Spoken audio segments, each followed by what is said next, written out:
Hola, buenos días, mi nombre es Rocío López y a continuación les voy a hablar acerca de un tema muy importante, lo que es la educación nutricional, que es basada en el condicionamiento, pero este condicionamiento va a ser de tipo operante.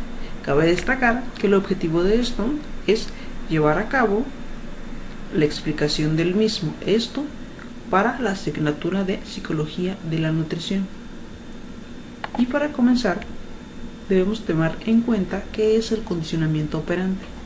Un condicionamiento operante no es más que cuando el individuo muestra determinada conducta y ya sea el terapeuta o una persona como trabajo social, o en este caso específicamente, como se tomará el ejemplo de la terapia nutricional, sería un nutricionista. Además, cuando una persona se encuentra ante una situación, sobre todo en desórdenes alimenticios y trastornos, es importante destacar que debe de ser con varios profesionales de la salud, como bien lo conocemos. Entonces, volviendo a lo nuestro, el condicionamiento operante es cuando el individuo logra modificar su conducta. Esto a través del aprendizaje, es decir, al final de todo este condicionamiento, el paciente entiende que debe de cambiar dicha conducta y la cambia. Entonces podemos tener como objetivo el hecho de que al final cada persona va a controlar la conducta que se presente. Para esto también va a ser importante tomar algunos términos, como se los mencionó en esta parte, que es respuesta operante. ¿Qué es la respuesta operante? Bueno, si el condicionamiento operante se los acabo de describir hace un momento, entonces la respuesta operante sería lo que ocurre a través de dicho estímulo. Es decir, nosotros preguntamos, la persona responde. Básicamente a eso se refiere. Respuesta operante, es decir, la consecuencia de lo que se realiza. Y ahora, ¿qué es una consecuencia? Bueno, esto se debe de entender como el resultado, ya sea, puede darse de manera positiva y de manera negativa. ¿Sí? Es decir, el paciente puede tener una actitud positiva, es decir, que es perceptivo, tomando las cosas para bien, o a su vez puede tomarlo a mal, que es ahí donde debemos de tener mayor cuidado. Entonces, en cuanto a ya los refuerzos, que sería pues un método en el que nosotros pudiéramos aplicar para que la persona lleve a cabo su plan nutricional.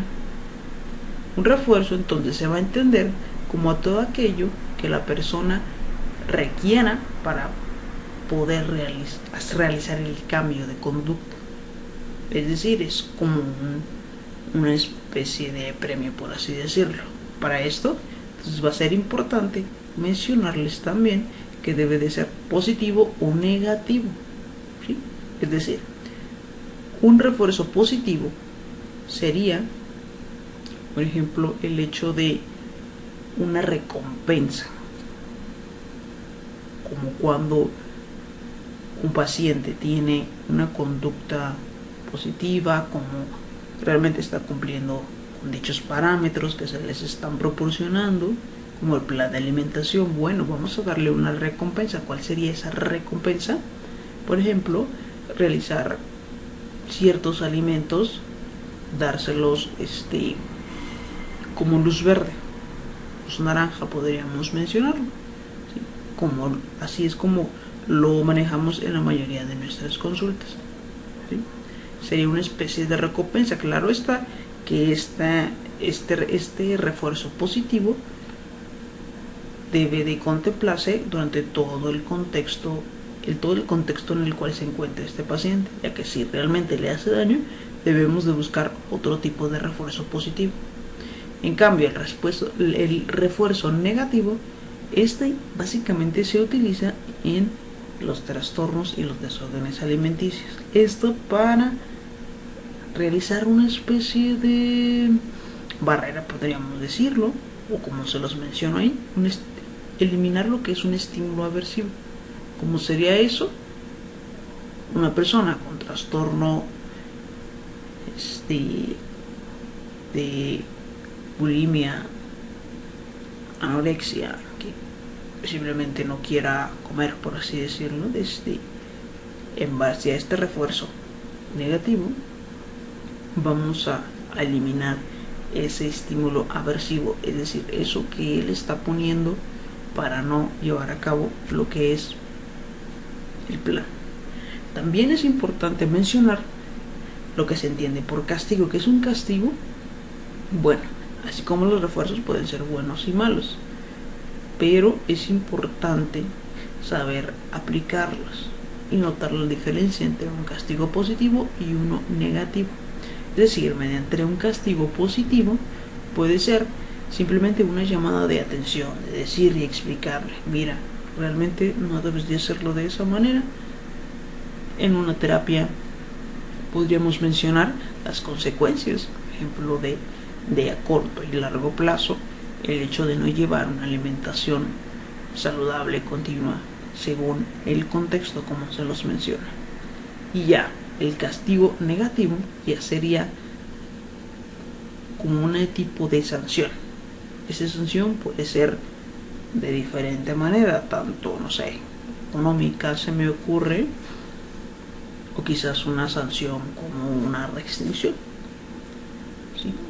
Algo que le llegue al paciente y que diga, bueno, hay que ponernos las pilas. Posteriormente tenemos lo que es ya de manera general, y en cuanto a los términos que les mencioné, el hecho de evitar aplicar los castigos positivos, como se los coloqué hace un momento. ¿Por qué? Porque el paciente tiende a decir, oh, bueno, si me porto de tal manera voy a tener un castigo positivo. Es decir, él piensa y se condiciona él mismo para hacer las cosas porque sabe que no va a haber mayor consecuencia. Es decir, entonces, lo ideal es monitorear el progreso de forma sistemática. ¿Qué queremos decir con esto? Que no podemos dejar al paciente tanto tiempo. Debemos de estar pendiente de él en cuanto nuestra condición se nos dé, pues, que realmente tengamos el tiempo para poder estar realizando las observaciones. De esa manera él se va a sentir mayor apegado. Entonces, ahora, hablando de lo que es un reforzamiento de conducta, vamos a hablar acerca de lo que son las técnicas, ¿sí? El cómo podemos llevar a cabo de una manera eficaz nuestro condicionamiento operante que les acabo de mencionar hace un momento. Muy bien, ¿cómo es esto? Tenemos en primera instancia técnicas de instigación. Esto es básicamente, como se los coloco, una especie de manipulación. Sí, así es la manera más entendible sobre este término. Pero esto de manera positiva. De igual manera, como se los coloqué en esta parte del ejemplo, puede ser el hecho de habilitar algún lugar para poder comer más sanamente, quizás los horarios, ¿sí? Todo depende del contexto en el que se encuentre el paciente.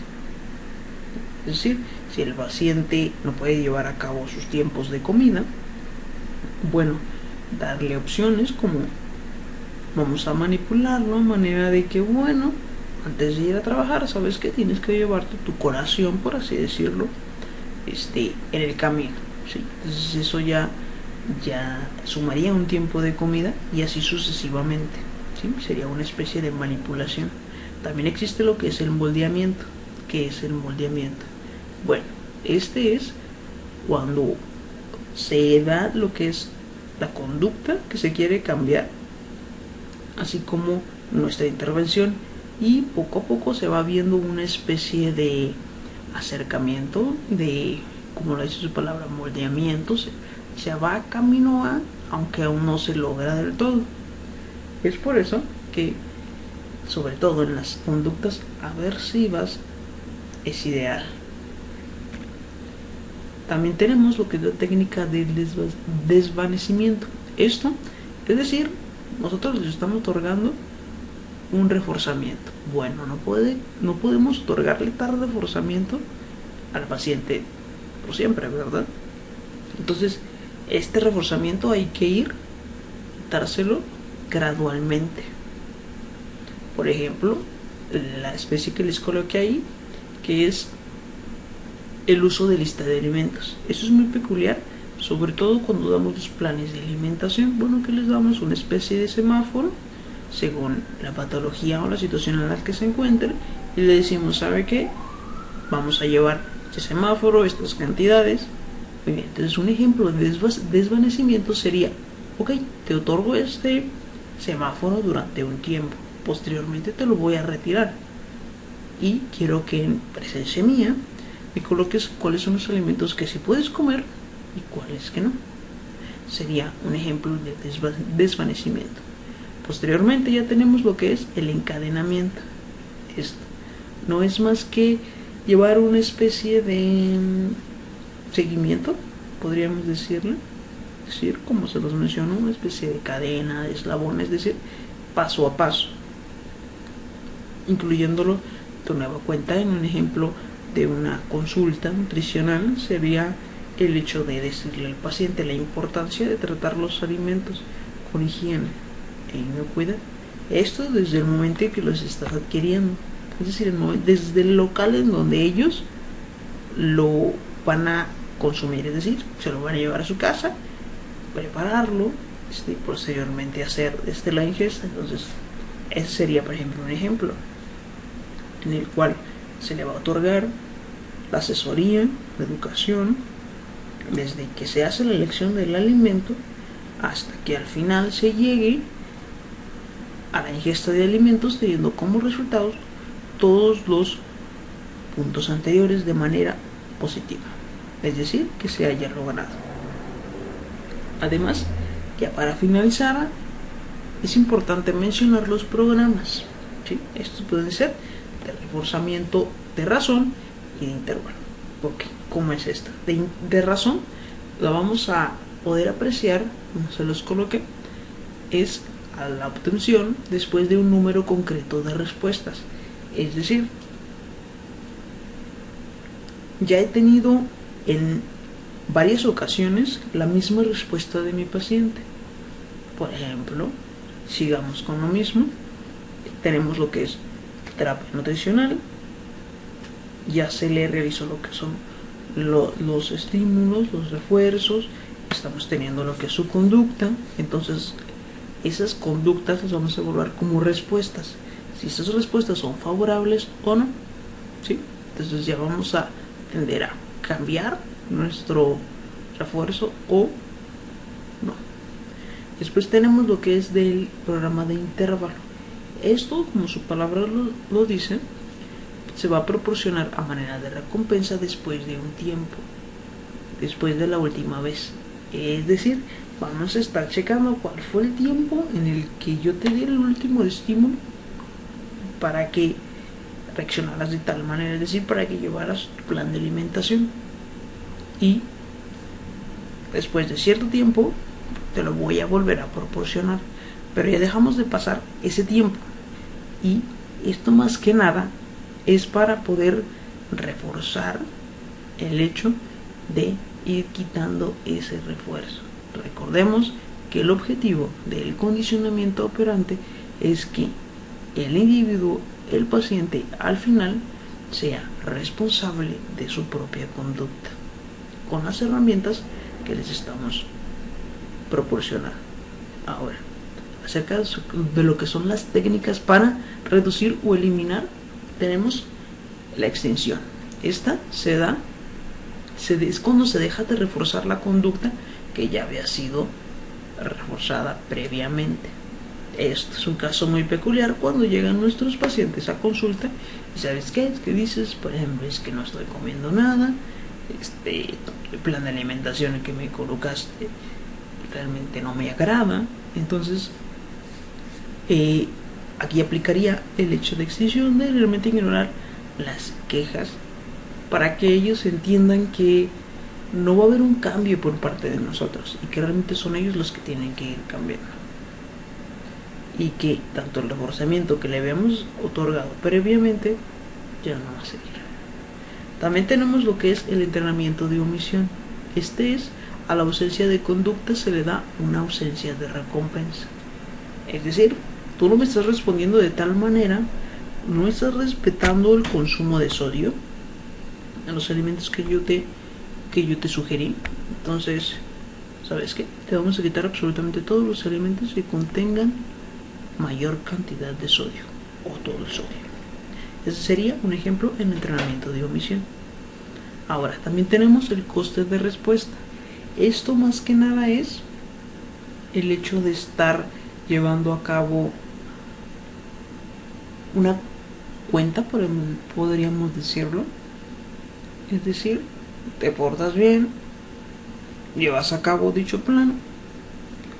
Sigamos con nuestro ejemplo, nuestros bioquímicos nunca van a mentir. Llega el paciente con los resultados bioquímicos, entonces podemos ir viendo, bueno, este mes mejoraste, sigamos con el ejemplo del sodio, mejoraste, bajaste lo que es el consumo de sodio, se nota en lo que son tus bioquímicos, entonces vamos a darte la pauta para que puedas seguir consumiendo alimentos con un poco de sodio, podemos decirlo. Caso contrario, ¿sabes qué? Ya tienes determinadas asistencias con nosotros en las que realmente no se ve una mejoría de tu sodio. ¿Sabes qué? Vamos a eliminar todo aquello. Sería un claro ejemplo del coste-respuesta. Es decir, vamos viendo realmente cuál es la respuesta de ellos y queda nuestro criterio si realmente se merecen el hecho de que sigamos reforzándolos. Y entonces, para finalizar, pues cabe mencionar que es importante que este condicionamiento no se aplique de manera como mecanizada, como se los coloqué, o de manera en la que no se analice el contexto. Pues es importante analizar el contexto de todo paciente, porque todos nuestros pacientes son diferentes, no hay ningún caso que sea igual. Y siempre teniendo el objetivo de realizar una educación en cuanto a los hábitos de alimentación de nuestros pacientes. Puede ser debido a patologías o desórdenes o trastornos alimenticios, entre otras situaciones. Además, no debemos olvidar que, como se los mencioné al principio, el equipo interdisciplinario debe de hacerse cargo. No queramos nosotros, como nutricionistas, resolver situaciones en las que realmente quizá no estamos capacitados, pues cada quien tiene el hecho de poder embarcarse a lo que realmente está altamente calificado. Bueno, eso sería todo. Muchas gracias.